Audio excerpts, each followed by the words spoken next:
दोस्तों नमस्कार। स्वागत है आपका हमारे इस YouTube मंच पर। दोस्तों, हरियाणा में कल जनता अपने मताधिकार का प्रयोग करेगी, नई सरकार चुनने के लिए करेगी और हरियाणा का मिजाज किस दिशा में जाएगा, ये मतदान के 12 घंटे पहले ये कह पाने की स्थिति में हम और आप जरूर है कि जनता अपनी प्राथमिकताओं का फैसला करीब करीब कर चुकी है। जनता अपने मिजाज का फैसला कर चुकी है और जनता अपने वोटिंग पैटर्न को लेकर क्या सोच रही है, कल वो बक्से में बंद हो जाएगा। लेकिन हरियाणा तो अभी झांकी है, पूरा महाराष्ट्र बाकी है। 10 लोकसभा सीटों वाला राज्य झांकी है और पूरा महाराष्ट्र बाकी है। 48 लोकसभा सीटों वाला राज्य अभी बाकी है और हरियाणा यानी दिल्ली के पड़ोस में सत्ता हाथ में आई या हाथ में फिसली, ये उतना ही महत्वपूर्ण है जितना इस देश का आर्थिक इंजन कहा जाने वाला महाराष्ट्र, यदि वहां से डबल इंजन की सरकार फिसल जाती है। महाराष्ट्र किस दिशा में सोच रहा है?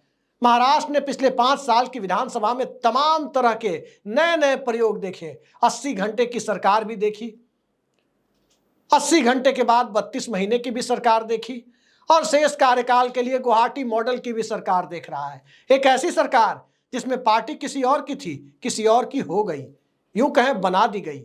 एक और पार्टी किसी और की थी, वो भी किसी और की हो गई, यूं कहें कि ये भी बना दी गई। लेकिन पार्टी किसी और की बना दी गई, किसी और की, और जनमत किसी और का, विधायक दल किसी और का और सरकार बना दी गई किसी और की। इस खेल को महाराष्ट्र देख चुका।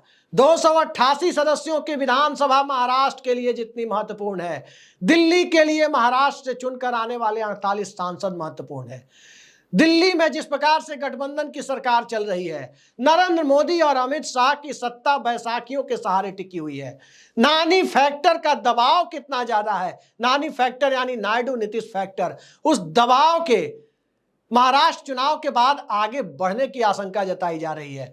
तो एक तरफ दबाव, दूसरी तरफ सियासत और तीसरी तरफ इन सब से आगे बढ़कर देखें तो दबाव और सियासत के बीच में दिल्ली की सत्ता का इकबाल, इंडिया गठबंधन की बढ़ती हुई ताकत और उस ताकत की तस्दीक यदि हरियाणा ने 8 अक्टूबर को यानी आज से 4 दिन बाद कर दी, तो महाराष्ट्र चुनाव के पहले जो ट्रेंड सेट होगा, मत भूलिए कि सिर्फ महाराष्ट्र ही नहीं बल्कि कांटे के मुकाबले में फंसे झारखंड को भी बहा ले जाएगा। और महाराष्ट्र और झारखंड जब बह जाएंगे तो उस परिस्थिति में नानी फैक्टर इंडिया गठबंधन के लिए बनेंगे, उसके तारनहार बनेंगे या फिर एनडीए के साथ बने रहेंगे, ये सवाल भी लाख टके के सवाल में तब्दील हो जाएगा। कल ही नीतीश कुमार ने अपनी राज्य कार्यकारिणी की बैठक बुलाई है। आमतौर पर कहा जा रहा है कि वो जो राज्य कार्यकारिणी की बैठक हो रही है, दरअसल वो बैठक नई कार्यकारिणी के लिए है। लेकिन सभी जानते हैं कि बैठकों का सिलसिला वन मैन आर्मी जैसी पार्टी में कैसे शुरू होता है और क्यों शुरू होता है। लेकिन आज तो चर्चा हम महाराष्ट्र की कर रहे हैं, हरियाणा की तासीर को समझते हुए कर रहे हैं। आज के हालात में इन 2 राज्यों को, और इसमें झारखंड को भी जोड़ दें, जम्मू कश्मीर के हालात को भी देखें, तो कई तरीके से नरेंद्र मोदी की सरकार फंसती हुई दिखाई दे रही है। जम्मू कश्मीर में पहला चुनाव है, तकरीबन दशक भर बाद पहला चुनाव है। केंद्र शासित प्रदेश यानी स्टेटहुड को डाउनग्रेड करने के बाद पहला चुनाव है और यह चुनाव इस बात को तय करेगा कि 5 अगस्त 2019 को दिल्ली ने जिस प्रकार से हस्तक्षेप किया, दिल्ली ने जिस प्रकार से जम्मू कश्मीर के विशेष दर्जे को लेकर एक तरह से अध्यादेश के मार्फत राज्य को डाउनग्रेड भी किया और धारा 370 के सेक्शन बी को निष्प्रभावी भी किया। जनता इन दोनों फैसलों को कितना स्वीकार करती है? जनता यदि भारतीय जनता पार्टी वाले एनडीए के साथ चली गई तो यही माना जाएगा कि 5 अगस्त 2019 का फैसला जम्मू कश्मीर के लोगों ने खुशी खुशी स्वीकार कर लिया। लेकिन अगर जनता ने भारतीय जनता पार्टी के खिलाफ जाकर के जनमत दिया तो तय मानिए कि राज्य की जनता ने अपना फैसला सुना दिया कि 5 अगस्त 2019 को या उसके बाद जो कुछ भी हुआ उस पर जनता को घोर आपत्ति है, उस फैसले को वो नकारने वाला जनादेश दे रही है। उसके बाद दिल्ली की किरकिरी, नरेंद्र मोदी की सरकार की किरकिरी उस मुद्दे पर होने वाली है। लेकिन मामला जम्मू कश्मीर का नहीं है। सोनम वांगचुक दिल्ली पहुंच चुकी है। जिस तरह से उन्हें राजघाट जाने से रोका गया, मामला तो लद्दाख में भी भारतीय जनता पार्टी की वजह से उलझा हुआ है। हरियाणा में न सिर्फ चुनाव उलझा हुआ है, बल्कि किसान आंदोलन और किसानों के शांतिपूर्ण दिल्ली मार्च की, दिल्ली कूच की तैयारी भी एक तरह से दिल्ली की सत्ता पर बैठे हुए लोगों की नींद उड़ा रही है। अब ना उस तरह का अट्ठास है, ना उस तरह का जनादेश है, और ना ही उस तरह के हालात है जिसमें एक अकेला कितनों पर भारी जैसे बोल बोले जा सके, क्योंकि एक अकेला कितनों पर भारी जैसा मिजाज जब होता है, उस तरह के बोल जब निकलते हैं, तो सत्ता के आसपास जितने चंगू मंगू होते हैं, अधिकांश के बोल आप देख सकते हैं, कोई किसानों को खालिस्तानी तो कोई मवाली तो कोई कुछ भी कहने की हद तक चला जाता है। आज वो स्थितियां नहीं है। आज किसान अन्नदाता में बदल चुके हैं।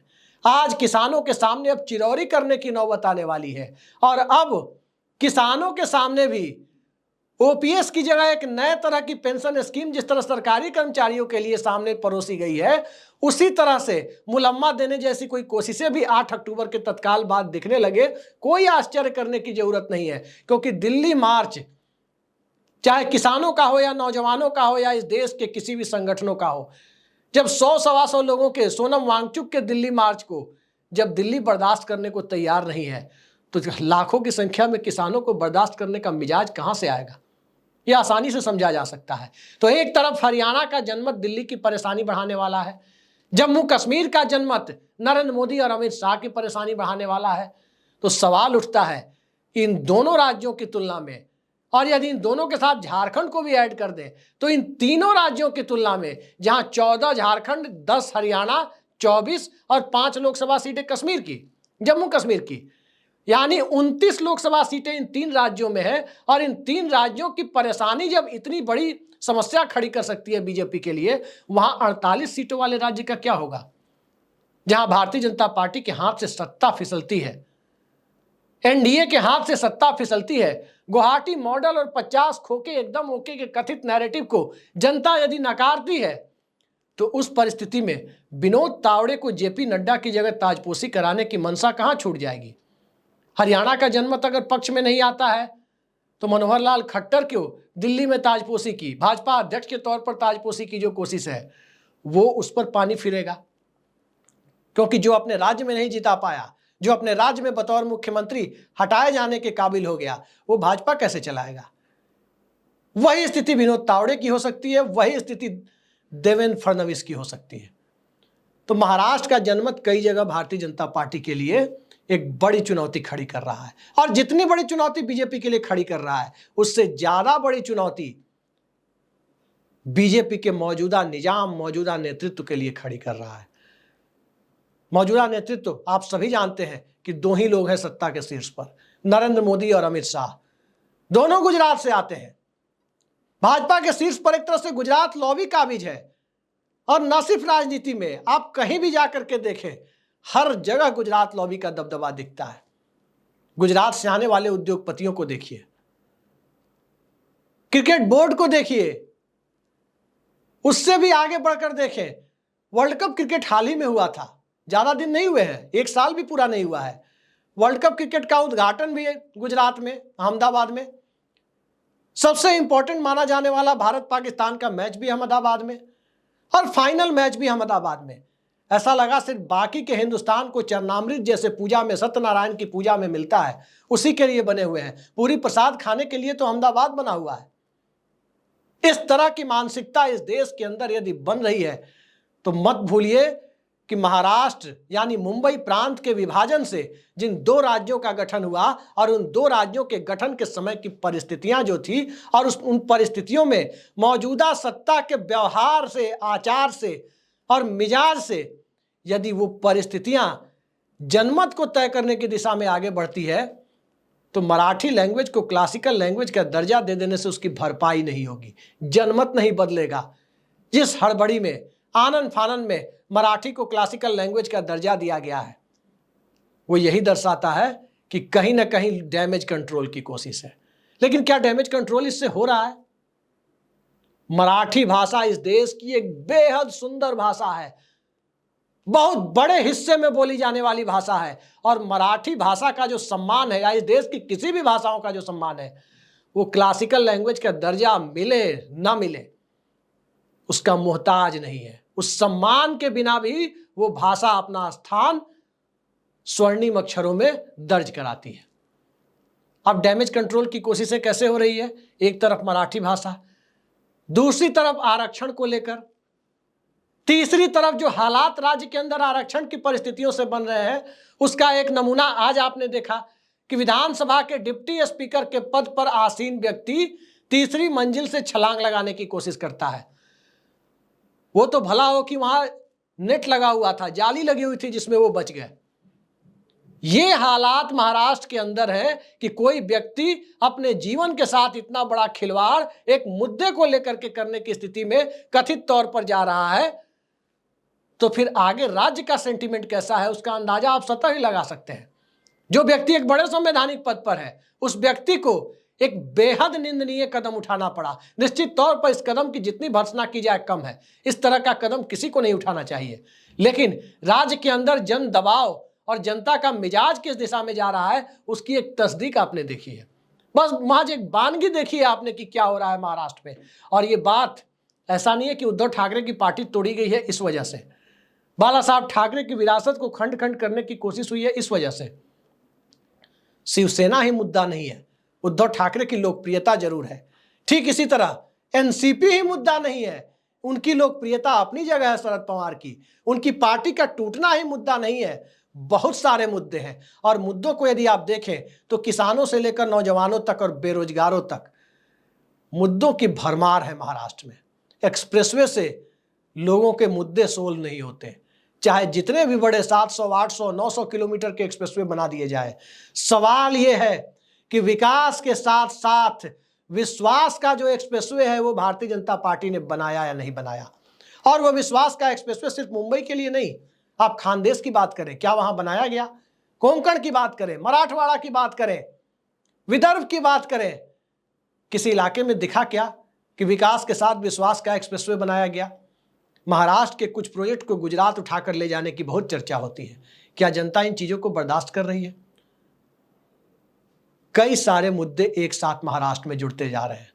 जिस ढंग से सरकार बनाई गई और उस सरकार के बनाने के बाद जिस ढंग से उस सरकार को चलाया गया, सुप्रीम कोर्ट की संविधान पीठ का इतना बड़ा फैसला आया, बावजूद इसके असली पार्टी कौन, इस पर शरद पवार को अपील करनी पड़ रही है कि जल्द से जल्द फैसला लिया जाए। असली पार्टी कौन? उद्धव ठाकरे मौजूदा निजाम में ये उम्मीद छोड़ चुके हैं कि यहां उनके पक्ष में कोई फैसला आएगा। हालात अलग दिशा में जा चुके हैं, और हालात जब महाराष्ट्र के अलग दिशा में जा चुके हैं तो मराठा आरक्षण और मनोज जारंगे पाटिल के मुद्दे को कैसे चुनावी राजनीति से अलग रखा जाए, वो चुनावी राजनीति का एक अहम हिस्सा है। आरक्षण हमेशा से इस देश में वोटों को तय करने का, वोटिंग प्राथमिकताओं को तय करने का एक अहम टूल रहा है। मंडल कमीशन का आंदोलन उत्तर भारत में सबने देखा होगा। ठीक इसी तरह से जाट आरक्षण का मुद्दा, मराठा आरक्षण का मुद्दा, पाटीदार अनामत आंदोलन सबने देखा। और इस मुद्दे की ताप को भी सत्ता में बैठे हुए लोगों ने अलग अलग समय पर महसूस किया। लेकिन आज मराठी मानुष के दिलों में जो कुछ दिखाई दे रहा है, संजय राउत के बयान के माध्यम से उसे पढ़ने की कोशिश करें तो बहुत कुछ समझ में आता है कि क्या गुजरात में रहने वाले गुजराती मूल के जो लोग महाराष्ट्र में रहते हैं वो किसी खास पार्टी को वोट देते हैं, तो क्या इसे वोट जिहाद माना जाए? ये बात संजय राउत कह रहे हैं तो एक तीर से कई निशाने साध रहे हैं। एक तरफ मराठी भाषियों की गोलबंदी को एक तरफा करना चाहते हैं, पूर्ण रूप से गोलबंदी की दिशा में सफलता की तरफ बढ़ना चाहते हैं। दूसरी तरफ भारतीय जनता पार्टी को उसकी पॉलिटिक्स, जो आइडेंटिटी पॉलिटिक्स होती है, उस आइडेंटिटी पॉलिटिक्स का जवाब एक नए तरीके की आइडेंटिटी पॉलिटिक्स से देना चाहते हैं, जहां सांप्रदायिकता कहीं ना कहीं निस्तेज होती हुई दिखाई देती है। महाराष्ट्र में वैसे भी सांप्रदायिकता के लिए बहुत स्कोप नहीं है। भारतीय जनता पार्टी की चुनावी सफलता को भी अगर देखें, जिसमें भारतीय जनता पार्टी ने 122 सीटें जीत ली थी 2014 के विधानसभा चुनाव में, वो 4 कॉर्नर कंटेस्ट था। 4 पार्टियां, प्रमुख पार्टियां अलग अलग चतुष्कोणीय मुकाबले बना रही थी, अलग अलग लड़ रही थी। कांग्रेस अलग, एनसीपी अलग, शिवसेना अलग और बीजेपी अलग। तो उस चतुष्कोणीय मुकाबले में 30% वोट भी बीजेपी ने हासिल नहीं किए, लेकिन कैंडिडेट के प्लेसमेंट के बूते वहां तक पहुंच गई। आज की तारीख में बीजेपी के पास टूटी हुई पार्टियां असली सिंबल लेकर येन केन प्रकारेण ही सही बीजेपी के साथ तो खड़ी है, लेकिन नौबत तो यह है कि उनके विधायक जो डिप्टी स्पीकर के पद पर आसीन है, उन्हें भी जन दबाव इस कदर परेशान कर रहा है कि वो एक्सट्रीम लेवल का स्टेप उठाने की तरफ आगे बढ़ रहे हैं।